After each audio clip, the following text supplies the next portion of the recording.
The gift of teamwork is therefore about recognizing who belongs in your life. Jinky 44, with the shadow of interference, the city of Synarchy, and it's the path of teamwork. My wisdom story. My mother abandoned us when I was little. Though my father wanted to do right by his 5 children, he couldn't.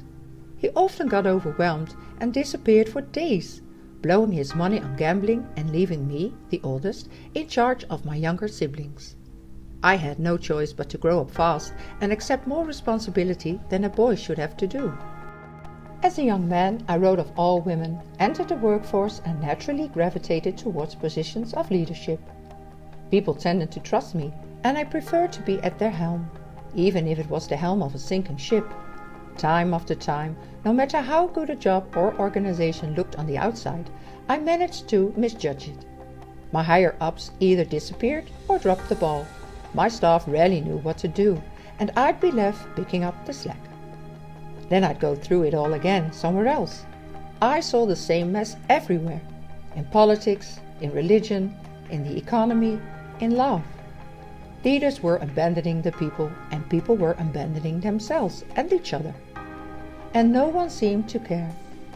I distrusted everyone, until one day a woman walked into my life that did care.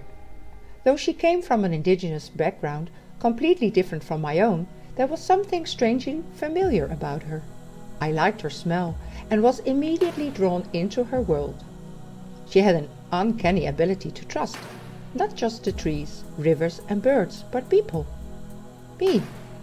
She helped me see the perfect irony of my life and how my childhood story was repeatedly interfering with my life, but in different disguises. As soon as I saw the pattern, it began to change. My distrustful heart opened, and for the first time in my life, I let a woman into my heart. As I surrendered to our intimacy, I developed quite a nose for people. More and more kindred spirits entered my life. Soon, I was invited to work and live inside of a community that was capable of synchronistic and seamless forms of collaboration. I had never known this kind of joy or teamwork.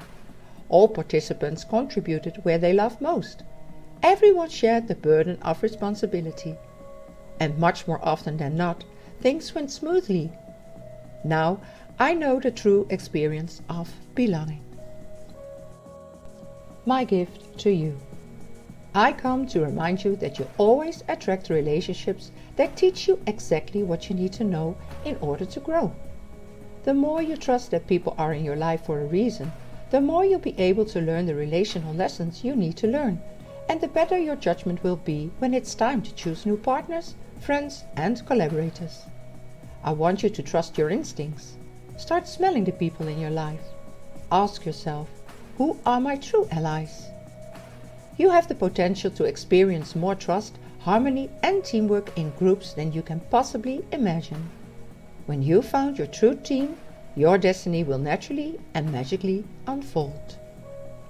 To dive deeper into the 44, you can ask yourself the following questions. Do you have difficulty trusting people? Do you keep them at arm's length? Do you keep running into the same unhealthy relational dynamics? Are your instincts often off? What old relationships are interfering most with your new ones? Think of a time when you experienced or witnessed teamwork. Draw a map of your current relationships. Indicate who are your true allies. Who do you trust? Who do you don't trust? Be honest. Take a look at the people you've struggled with most in your life. If they were here to teach you something, what would it be? That's it for now. Much love and happy contemplating.